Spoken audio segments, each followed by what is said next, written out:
अभी मैं एक मेल पढ़ने वाली हूँ जिसे आप लोग प्लीज ध्यान से सुनिएगा। मैं 28 साल की हूँ, MBA हूँ और अच्छी जॉब करती हूँ। एक लड़का है रोहित, ये नाम बदला हुआ है तो आप लोग प्लीज नाम पे ध्यान मत दीजिएगा।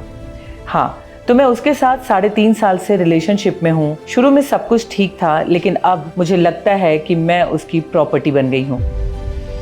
वो मेरा इंस्टाग्राम पासवर्ड रखता है, लोकेशन ट्रैक करता है, किसी का फोन आता है तो स्पीकर पे रखवाता है। और लास्ट वीक की बात है कि 6 बजे ऑफिस मीटिंग के बाद मैं कॉफी पीने गई तो 6:37 पर वीडियो कॉल उसने करवाया। बहुत ऑकवर्ड लगता है ये सब। जब भी मैंने इसके बारे में बात करनी चाहिए, अपने लिए स्पेस मांगा, तो बोलता है अगर तूने मुझे छोड़ा तो मैं अपने आप को खत्म कर लूंगा और उसकी जिम्मेदार तू होगी। अब न रहा जाता है और न छोड़ा जाता है।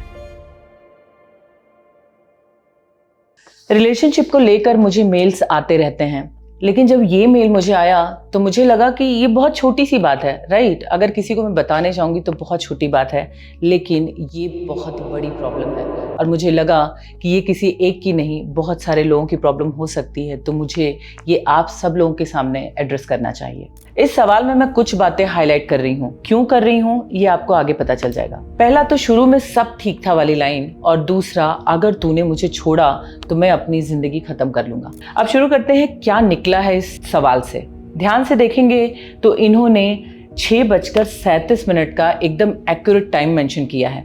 आपको ये जनरल इंफॉर्मेशन लग सकती है, लेकिन मैं इतनी प्रिसाइज डिटेल पढ़कर चौंक गई, क्योंकि इसमें बहुत कुछ छुपा है। ये कोई आम बात नहीं है कि कोई इतनी सटीक टाइमिंग मेंशन करे। इसका मतलब है कि ये एक बार नहीं हुआ होगा, ये बार बार होता रहा होगा। आपकी मीटिंग खत्म हुई 6 बजे के आसपास। आप अपने कोलीग के साथ बाहर निकली, लिफ्ट का बटन दबाया, नीचे उतरी। गेट से बाहर निकलते ही किसी ने कहा होगा कि चलो यार थोड़ी कॉफी पीते हैं, आज तो बहुत ज्यादा हेक्टिक डे था, और आप चली गई होंगी। कैफे में बैठी, काउंटर पर खड़े होकर मेन्यू देखा, सोचा क्या ऑर्डर करूं, और वो पहला घूंट भरते ही जो थकान उतरी होगी ना, वो वाली फीलिंग आपको आई होगी। थोड़ा हंसी मजाक हुआ रहेगा, बातें हुई रहेंगी, और ठीक उसी समय 6:37 पर उसका व्हाट्सएप कॉल आया। इसका मतलब क्या है? इसका मतलब यह है कि रोहित जहां भी बैठा था उसकी नजर घड़ी पर टिकी हुई थी। मिनट बाय मिनट वो सुई घूम रही थी और वो ये कैलकुलेट कर रहा था कि मीटिंग 6 बजे खत्म हुई रहेगी, लिफ्ट से नीचे उतरने में 2 मिनट, कैब में बैठने में 5 मिनट, और अगर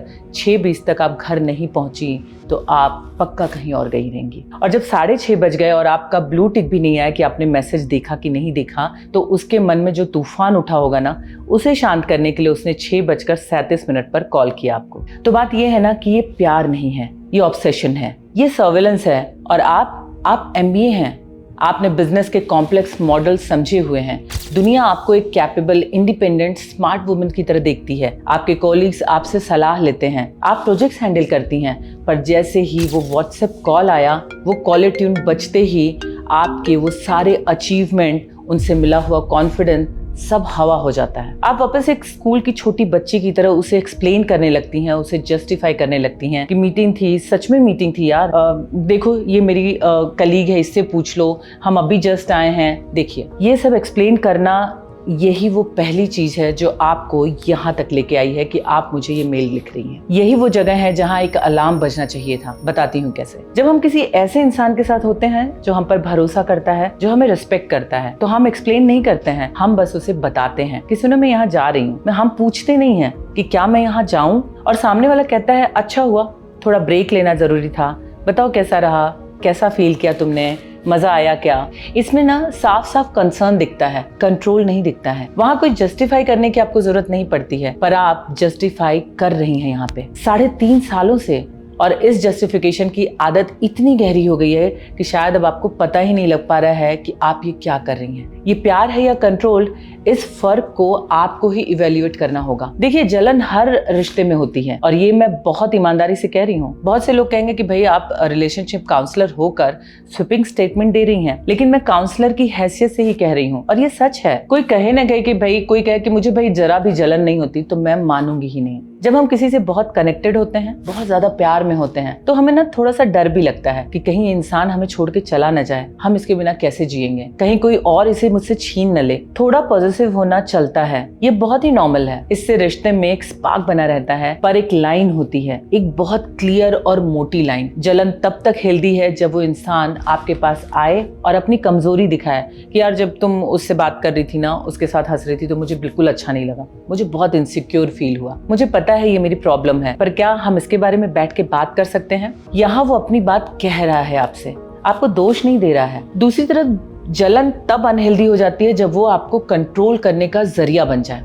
आपका फ़ोन लेना, आपका पासवर्ड अपने पास रखना, हर एक्शन का हिसाब मांगना, कहाँ गई थी, कब गई थी, किसके साथ गई थी, हर दोस्ती पर सवाल उठाना, हर मेल कलीग को शक की निगाह से देखना कि जेंट्स के साथ हो, आदमी के साथ हो तो गलत ही तरीके से होगा। साइकोलॉजी में इसे कोर्सिव कंट्रोल कहते हैं, यानी किसी की आज़ादी को, उनकी चॉइसेस को, उनकी पूरी जिंदगी को धीरे धीरे बहुत सिस्टमैटिकली अपनी मुट्ठी में भरते जाना। जैसे किसी पौधे को आप धीरे धीरे पानी देना जब बंद करते हैं तो वो रोज मरता नहीं है, लेकिन अंदर ही अंदर सूखता चला जाता है। इस कंसर्न की सबसे खतरनाक बात यह है कि ये दिखता नहीं है, कोई मारपीट नहीं है, कोई गाली गलौज नहीं है, कोई जबरदस्ती नहीं है। जनरली इसके डिफेंस में सामने वाला कहता है कि यार मैं तो इसलिए पूछता हूँ कि मुझे तुम्हारी चिंता है, मैं तुम्हारे बिना रह नहीं सकता हूँ, मैं इसलिए चेक करता हूँ क्योंकि मुझे तुमसे बहुत ज्यादा प्यार है और तुम तो जानती हो कि दुनिया कितनी खराब है, मैं इसलिए हर्ट होता हूँ क्योंकि तुम मेरे लिए सब कुछ हो।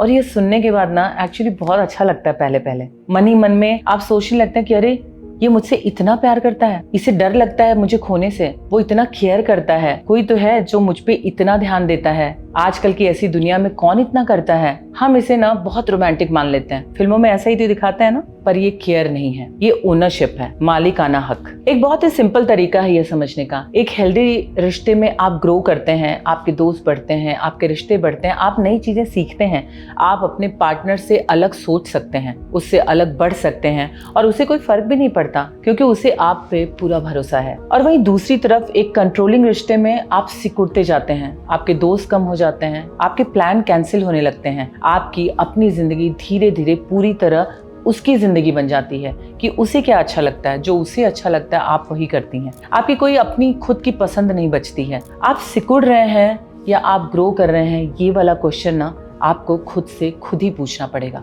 याद है आपको मैंने कुछ देर पहले ये अंडरलाइन करवाया था कि मैं अपनी जिंदगी खत्म कर लूंगा वाली लाइन। मैं बताती हूँ क्यों कराया था। जब उसने ये कहा था तो उस मोमेंट पे आपके साथ क्या हुआ रहेगा, उस सेकंड को याद करिए। मैं थोड़ा मोड़ा अंदाजा लगा सकती हूँ क्योंकि मैंने ऐसी बहुत सारी स्टोरीज और कहानियां क्लाइंट से सुनी हैं। आप उस वक्त सूख गई होंगी। वो होता है ना खड़े खड़े हीट फील होना, जैसे किसी ने अंदर से कलेजा मुट्ठी में भींच दिया हो। एक लहर पूरे शरीर में दौड़ गई होगी, आंखें शायद भर गई होंगी और उस पल में जो भी आर्गुमेंट था, जो भी बात थी, जो भी स्पेस आप मांग रही थी, वो सब कुछ बहुत पीछे छूट जाता है क्योंकि अचानक एक बहुत बड़ी बात आ जाती है। आपके ऊपर एक बहुत भारी जिम्मेदारी आ जाती है आपके कंधों पर कि भाई अब मैं क्या करूं। और अब आप रात भर सो नहीं पाती हैं, करवटें बदलती रहती हैं, कभी कभी उठकर देखती हैं कि कोई ऐसे मैसेज तो नहीं किया है। उसे छोड़ने के बारे में जैसे ही आप सोचती हैं, तुरंत वो लाइन आपके कानों में गूंजने लगती है, वो धमकी आपके कानों में गूंजने लगती है और आप रुक जाती हैं कि जाने देती हूँ। आप दब जाती हैं। यही उस बात का मकसद था और यही उस इंसान का मोटिव था। मैं ये बहुत केयरफुली कह रही हूँ। यह रोहित या रोहित जैसे सारे लोगों पे ना कोई इल्जाम नहीं है, ये एक सच्चाई है जिसे साइकोलॉजी बहुत अच्छे से समझा सकती है। इसे इमोशनल ब्लैकमेल कहते हैं। ये बात तो आपको भी पता है। यह रिश्ते में ना बंदूक की नोक पर बात करने जैसा होता है। इसका मतलब यह नहीं है कि वो इंसान बुरा है या ड्रामा कर रहा है। इसका मतलब यह है कि वो इंसान इतना डरा हुआ है, अंदर से इतना खोखला और डेस्परेट है कि उसे लगता है कि आपको रोकने का बस यही एक तरीका है। वो अपनी इनसिक्योरिटी की चपेट में है, पर आपको उस गलत तरीके की वजह से अपनी पूरी जिंदगी रोक नहीं लेनी चाहिए। देखिए, अगर आपको सच में लगता है ना कि उसे खुद को नुकसान पहुंचाने का सीरियस रिस्क है, अगर आप सच में उसके बारे में चिंतित हैं, तो यह बहुत इम्पोर्टेंट है। आप उसके किसी फैमिली मेंबर से बात करिए, उसके किसी करीबी दोस्त, उसके यार होंगे या किसी मेंटल हेल्थ हेल्पलाइंस को इन्फॉर्म करिए। यह आपकी प्राइमरी रिस्पॉन्सिबिलिटी नहीं है। यह सिचुएशन उसकी है, इलाज भी उसका ही होना चाहिए। ऐसा नहीं कि बीमार वो है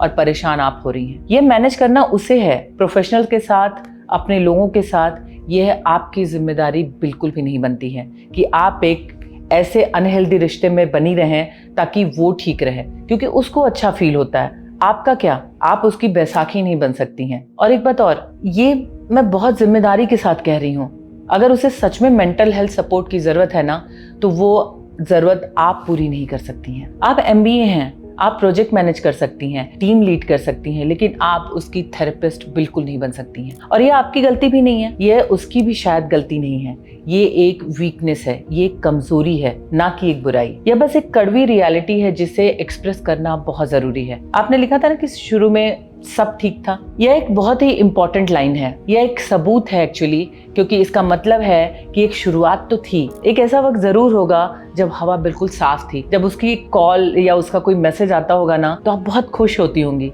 डरती नहीं होंगी। तो ये सवाल ये है, ये बदला कब और कहाँ बदला, किस मोड़ पर यह रिश्ता प्यार से पुलिसिंग में बदल गया।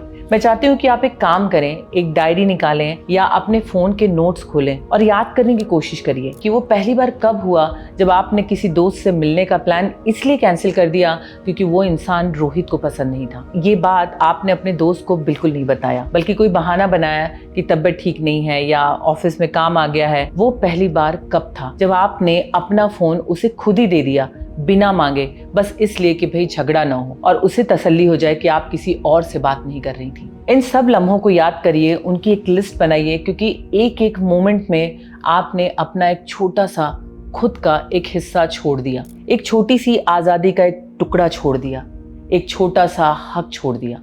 और ये इतना धीरे धीरे हुआ, इतना ग्रेजुअली कि आपको पता ही नहीं चला। साइकोलॉजी में इसे ग्रेजुअल इरोजन ऑफ सेल्फ कहते हैं। एक दिन आप पीछे मुड़कर देखती हैं और पाती हैं कि जो लड़की कभी एमबीए की क्लास में सबसे आगे बोलती थी, जो खुलकर हंसती थी, वो अब अपने घर में बिना इजाजत कॉफी भी नहीं पी सकती। वो दोस्त जो थे वो कम हो गए हैं, जो हॉबी थी वो खत्म हो गई है, वो कॉन्फिडेंस जो था वो बिल्कुल खत्म हो चुका है कि मैं कुछ भी कर सकती थी। और अब सबसे दर्दनाक बात यह है कि आपको ठीक ठीक याद भी नहीं है कि ये सब कब हुआ, बस इतना पता है कि अब ये हो चुका है। देखिए, ये आपकी गलती नहीं है, ये एक पैटर्न है, ये बहुत डॉक्यूमेंटेड पैटर्न है जो बहुत सारे रिश्तों में होता है और इससे बाहर निकलने का रास्ता भी है। मैं आपको कोई फैसला नहीं दे रही हूँ कि भाई आपको ये रिलेशनशिप रखना चाहिए या छोड़ना चाहिए, ये बिल्कुल पूरी तरह आपका फैसला है, आपकी सिचुएशन है, आपकी खुद की जिंदगी है। मैं बाहर से बैठ के ऐसा कुछ भी राय नहीं दे सकती कि भाई उसे छोड़ दीजिए या तुरंत निकल जाओ, बहुत आसान है, क्योंकि मैं जानती हूँ कि ये कहना जितना आसान है, करना उतना ही मुश्किल। पर कुछ सवाल हैं, इन्हें किसी को बताने की जरूरत नहीं है, बस खुद से एकांत में पूछिए। पहला सवाल, क्या आप उसके बिना खुद की कल्पना कर सकती हैं? डर से नहीं, गिल्ट से नहीं, उस धमकी के बोझ से नहीं, बस जेन्युइनली, क्या आप एक ऐसी जिंदगी इमेजिन कर सकती हैं जहां रोहित ना हो और आप ठीक हो? शायद थोड़ी अकेली हो शुरू में, पर शांत हो, खुश हो, जहां आप बिना बताए कहीं भी जा सकें, एक आजादी फील कर सकें। अगर ये इमेजिन करना बहुत मुश्किल लग रहा है, अगर ऐसा लग रहा है कि उसके बिना आपका वजूद खत्म हो जाएगा, तो यह एक साइन है कि इस रिश्ते ने आपको कितना डिपेंडेंट बना दिया है। दूसरा सवाल, क्या आपके पास कोई एक भी ऐसा इंसान, एक भी ऐसा दोस्त, एक भी ऐसा फैमिली मेंबर है जिसे आप ये सब कुछ फ्रीली बता सकती हैं, बिना फिल्टर के, बिना रोहित को बचाने की कोशिश किए, बिना यह सोचे कि सामने वाला उसे गलत समझेगा? क्या कोई ऐसा है जिसके सामने आप रो सकती हैं? अगर जवाब नहीं है तो ये सबसे बड़ी और पहली प्रॉब्लम है, अकेलापन। और ये अकेलापन इसी रिश्ते ने बनाया है, चाहे जानबूझकर या चाहे अनजाने में, इसने आपको दुनिया से काट दिया है। और अब तीसरा सवाल, अगर मान लीजिए आपकी कोई छोटी बहन होती जिसे आप बहुत प्यार करती हैं, आप उसकी हिफाजत करना चाहती हैं, और यही सब आके जो आपने अभी मुझे मेल में बताया, वो बहन आपको आके कहती है और यही सारा एक्सप्लेन करती है, तो क्या आप उसे ये सलाह देंगे कि समझौता कर लो, प्यार में ऐसे ही होता है? ये सवाल इसलिए इतना इंपॉर्टेंट है क्योंकि हम खुद के साथ वो काइंडनेस नहीं दिखा पाते हैं जो हम दूसरों के साथ रखते हैं। हम खुद को गलत ठहराने में माहिर हो जाते हैं। और अब आखिर में सबसे जरूरी बात, अगर आप इस रिश्ते को आगे बढ़ाना चाहती हैं, उसे एक आखिरी चांस देना चाहती हैं, तो ये भी कोई गलत बात नहीं है, लेकिन जो इम्पोर्टेंट बात है उसे एड्रेस करना ही होगा। कपल थेरेपी एक ऑप्शन है। एक ट्रेंड रिलेशनशिप काउंसलर की मौजूदगी में कई बार वो बातें निकलती हैं जो अकेले में नहीं निकल पाती हैं। जब कोई तीसरा इंसान न्यूट्रल होकर रोहित को ये कहेगा कि जो आप कर रहे हैं वो प्यार नहीं है, कंट्रोल्ड है, तो शायद उसे सुनाई दे, पर इसके लिए दोनों को तैयार होना होगा। इसके लिए उसे ये मानना होगा कि प्रॉब्लम उसमें है, आप में नहीं है। अगर आप इस रिश्ते से बाहर निकलना चाहती हैं तो ये भी बिल्कुल वैलिड और बहादुरी भरा चॉइस होगा, पर इसके लिए आपको एक सपोर्ट सिस्टम चाहिए होगा, किसी दोस्त का साथ, किसी फैमिली मेंबर का सहारा या किसी थेरेपिस्ट की गाइडेंस। अकेले ये बिल्कुल मत करिएगा, क्योंकि वो इमोशनल ब्लैकमेल फिर से शुरू होगा और अकेले में आप कमज़ोर पड़ जाएंगी। तो ये था आज का मेल। आज के हमारे एक क्लाइंट की तकलीफ थी जो मैंने आपके सामने रखी, और नेक्स्ट वीडियो में हम फिर से एक दूसरा मेल पढ़ेंगे ताकि हम उस प्रॉब्लम्स को भी एड्रेस कर सकें। और अंत में मैं ये कहना चाहूँगी कि जब दो लोग एक रिश्ते में बनते हैं ना, तो दोनों जो पर्सन होते हैं एक दूसरे के माइंडसेट को इन्फ्लुएंस करते हैं, तभी कोई रिश्ता हेल्दी होता है या तो फिर अनहेल्दी बनता चला जाता है, क्योंकि आपको भी पता है माइंडसेट इज़ एवरीथिंग।